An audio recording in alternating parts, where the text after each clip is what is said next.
My girlfriend said, "My friends are moving in, rent-free. You can sleep on the couch." I said, "Okay." Then I changed the locks and packed her things while she was at brunch. 24 hours later, she and her friends were blowing up my phone. I, 28 male, think I might have just detonated my 2-year relationship with a single word, and a locksmith. The house is mine. That's the first thing you need to know.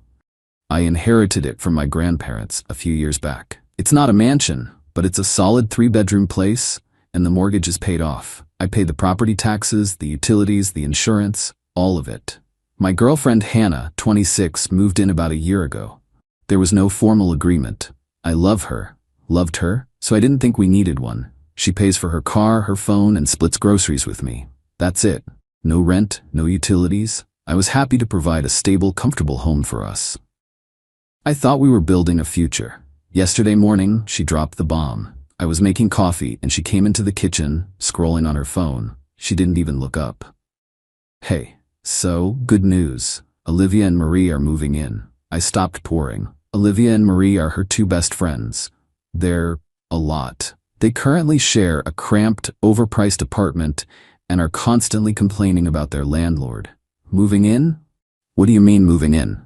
Like, with their stuff. Moving in. Their lease is up at the end of the month, so it's perfect timing. I just stared at her. She finally looked up, a little annoyed, like I was being slow. Me? "Where are they going to stay? We don't have a spare room furnished." Hannah: "Well, obviously they'll take the 2 spare rooms. We'll just need to get some beds. They don't have much money right now, so they'll be moving in rent-free for a while, just until they get back on their feet." The silence in the kitchen was heavy. The only sound was the coffee maker gurgling its last few drops. Rent-free. For a while. I could already see how this movie was going to end. Me: "Hannah, you can't just decide your friends are moving into my house without even talking to me." This is where it went off the rails. She sighed, a deep, theatrical sound, and finally put her phone down. "Hannah, babe, don't be like that. It's a big house. We have the space. They're my best friends. They're practically family. You wouldn't kick out family, would you?" "They're not my family." "And where are we supposed to sleep?" "We use the master bedroom." She gave me a bright, dismissive smile. The kind that says, "I've already thought of this, and you're going to hate it, but I'm going to say it anyway." Well, Olivia and Marie can take the master bedroom, since there are 2 of them, and it has the big bathroom. You can have one of the smaller rooms, and I'll take the other. Then she paused, looking me up and down. "Actually, you know what? You're barely ever in your room anyway. You can just sleep on the couch for a bit. It's comfy." "You can sleep on the couch. In my own house. The house my grandparents left me. The house I pay for and maintain." I was being demoted to a guest in my own home. Something inside me just snapped. Not in an angry, yelling way. It was quiet. Cold. It was the sound of a door slamming shut in my head. All the little compromises, the times I'd let her entitlement slide, all of it coalesced into a single moment of absolute clarity. I looked at her, at this woman I thought I loved, who was so casually discarding me for her friend's convenience, and I smiled. A calm, genuine smile. "Me okay?" Her whole demeanor changed. She broke into a relieved grin. "Oh my God, babe, really? I knew you'd understand. This is going to be so much fun. It'll be like a permanent slumber party." She grabbed her purse. "I'm going to brunch with the girls to tell them the good news. We'll start packing their stuff this afternoon. Love you." She kissed my cheek and walked out the door. I stood there for a minute, coffee forgotten. Then I walked over to the window and watched her car pull away. The moment it was out of sight, I picked up my phone. First call, a 24-hour locksmith.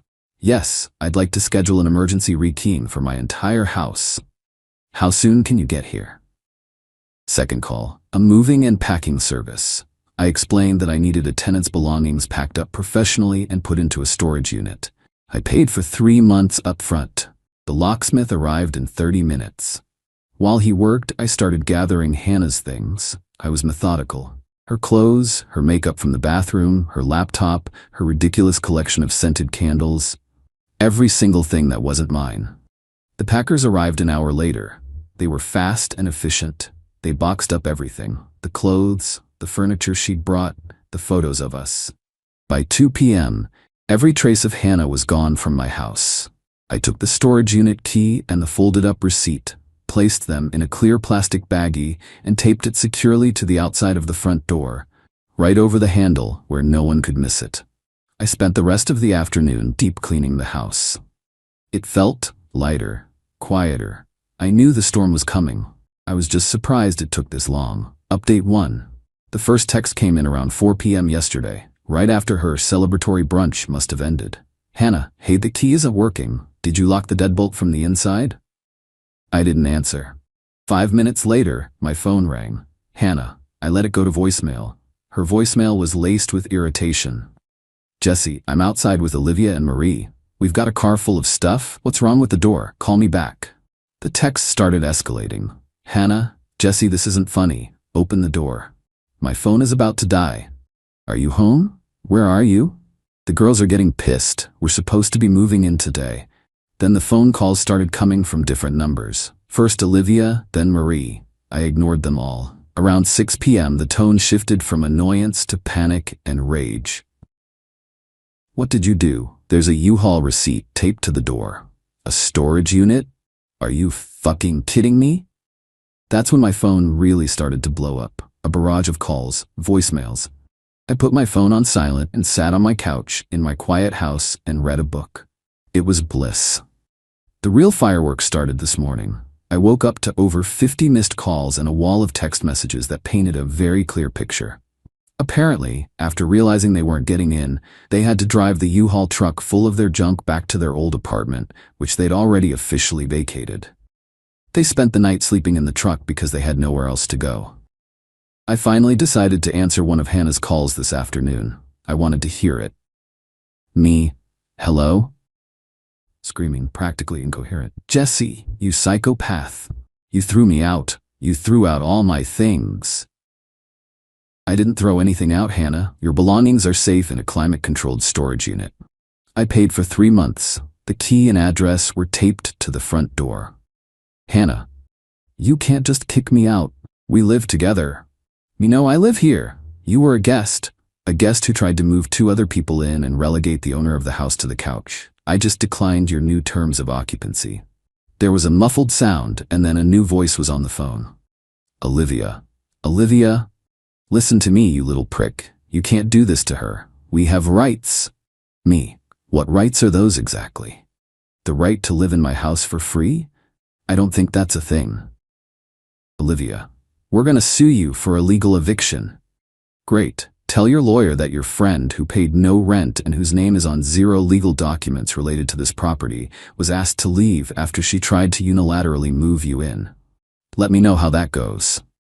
I could hear Marie yelling in the background, something about me being a toxic monster. Hannah, back on the phone crying now.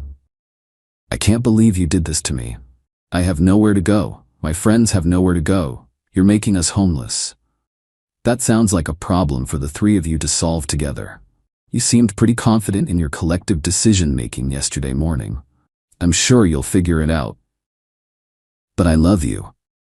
No, you don't. You love what I provide. There's a difference. You were so convinced of your plan that you didn't even consider my feelings. You just assumed I'd roll over. You miscalculated. I hung up. They've been trying to rally support. A few of our mutual friends have texted me, asking for my side of the story. I sent them a single screenshot of Hannah's text where she told me her friends were moving in and I could sleep on the couch. Most of them have gone silent. I feel a strange mix of numb and resolved. It hurts that 2 years of my life ended like this, but the sheer, unadulterated entitlement in their voices. It confirms I did the right thing. This wasn't a partnership. It was a resource to be exploited. The quiet in my house feels like peace. Update 2. It's been an eventful week. The entitlement didn't just knock on the door. It tried to kick it down, both literally and figuratively. 3 days ago, I was working from home when my doorbell rang. I checked the camera. It was Hannah, Olivia, and Marie. Hannah was teary-eyed and looked like she'd been coached. Olivia and Marie stood behind her like stone-faced bodyguards. I answered through the intercom. Can I help you? Jesse, please. Can we just talk? Face to face? I just want to get my things. Your things are in storage, Hannah. I gave you the key. Some things are missing. My grandmother's locket. You probably stole it. A classic move. Accuse me of theft. I calmly replied that I didn't touch her jewelry. I'd instructed the packers to be especially careful with the contents of her vanity, where she kept her jewelry box. I was confident it was safely packed away and inventoried, and I told her as much. The packers are professionals who inventory everything. I'm certain it's all there. Just open the door and let her look, you coward. I'm not opening the door. This is my property, and you are no longer welcome here. This is when Marie decided to try the handle, rattling it violently. Open the damn door, Jesse, or we'll call the cops and tell them you're holding her stuff hostage. I just sighed. Go ahead. I'd love to explain the situation to them. They must have realized it was a losing hand because they eventually left, but not before Marie kicked my front door, leaving a scuff mark. Small, petty, and perfectly in character. The welfare check and the smear campaign. The next day, 2 police officers showed up at my house. My heart hammered for a second, but I kept my cool. They said they'd received a call from a concerned friend who claimed I was unstable and potentially a danger to myself after a bad breakup. I invited them in. I calmly explained the situation, showed them the text messages from Hannah, including the one about me sleeping on the couch. I showed them the scuff mark on the door from her friend. I even had the footage from my doorbell camera of them screaming at me. The officers were professional, but clearly unimpressed with Hannah's antics. One of them actually sighed and said, "So she tried to move her friends in without your permission, and you changed the locks, and now she's claiming you're unstable. Got it." They apologized for taking my time and left. The attempt to use the authorities to harass me had failed spectacularly. But they weren't done. The real nastiness had moved online. Olivia and Marie, being the social media gurus they imagined themselves to be, started a full-blown smear campaign. It was a masterclass in vague booking and passive-aggressive poison. Posts on Instagram and Facebook started appearing. So disgusting when a man you thought was good shows his true colors. A true wolf in sheep's clothing, kicking a woman out on the street for no reason. Toxic masculinity abuse is not okay. Posted by Olivia with a sad-looking selfie of her and Hannah. Watching my best friend's heart get shattered by a manipulative narcissist. He has her trapped. He won't even let her get her sentimental belongings. Pray for my girl.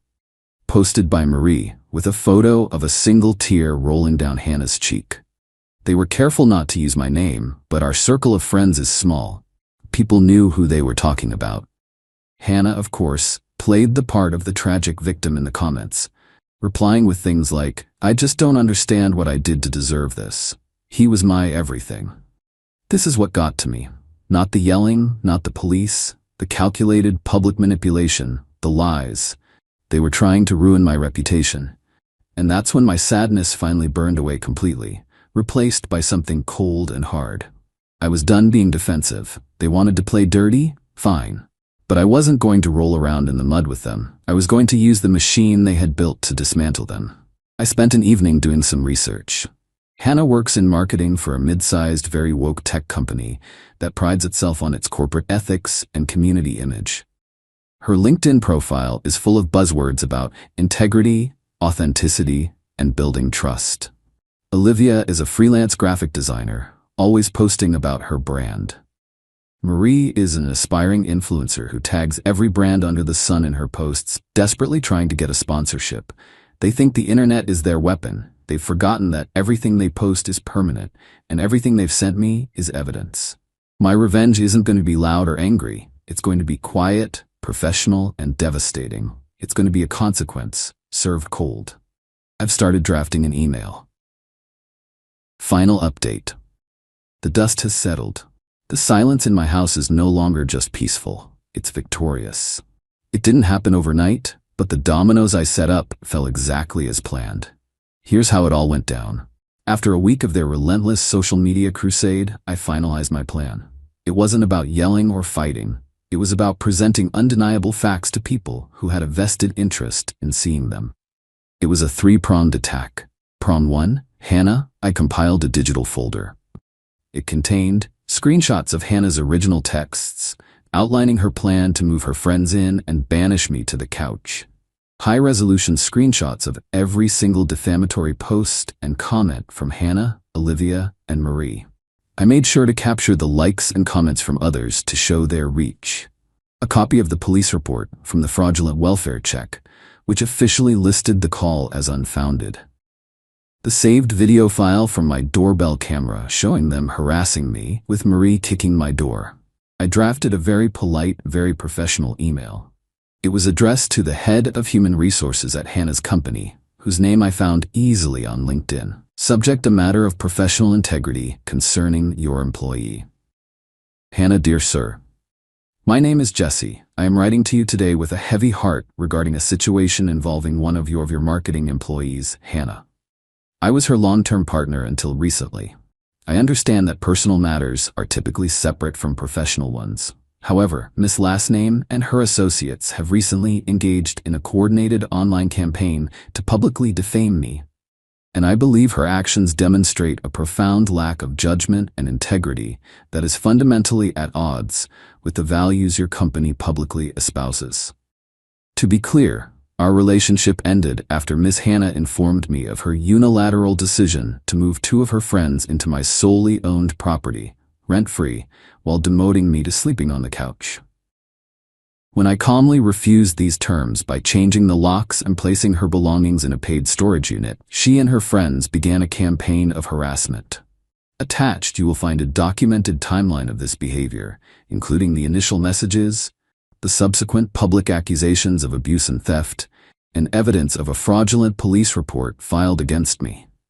This online campaign, which you can see is public, directly contradicts the image of trust and authenticity that Miss Hannah, as a marketer, is paid to represent for your brand. I am not seeking any action on your part, but I felt ethically obligated to make you aware of the character of an individual representing your company in the public sphere. Sincerely, Jesse. I attached the folder as a zip file and hit send. Prom 2 and 3. Olivia and Marie. This required a bit more digging.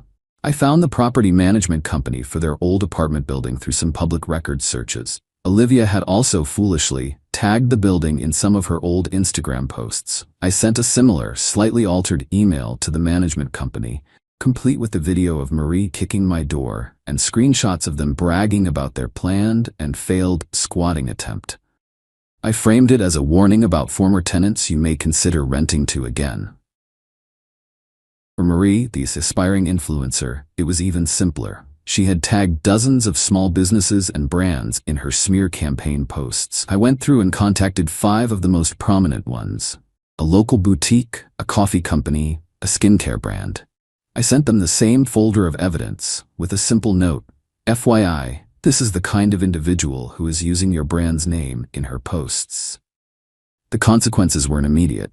It was a slow burn. About 3 weeks after I sent the email, I heard through a mutual friend that Hannah had been put on administrative leave from her job. The company had launched an internal investigation. Another month went by, and then the news came: she was officially let go. The reason cited was a violation of the company's social media policy and code of conduct. Her public, documented lies were a liability they wouldn't tolerate in a marketing role. The fallout for Olivia and Marie was harder to track, but I pieced it together from social media. About a month ago, Olivia posted a long rant about how impossible it is to find an apartment and how unfair landlords are. Turns out, the management company of their old place had shared my information with a network of other local property managers. They had effectively been blacklisted from most reputable apartment buildings in the area. Marie's influencer dreams imploded. The brands I contacted not only blocked her, but one of them, the boutique, put up a public post about partnering with creators who embody positivity and honesty, which was a clear subtweet at her.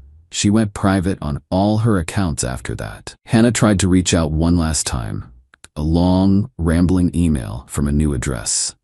It was a mix of blaming me, "You ruined my life," begging, "I have nothing left, please can't we just talk," and a pathetic attempt at apology.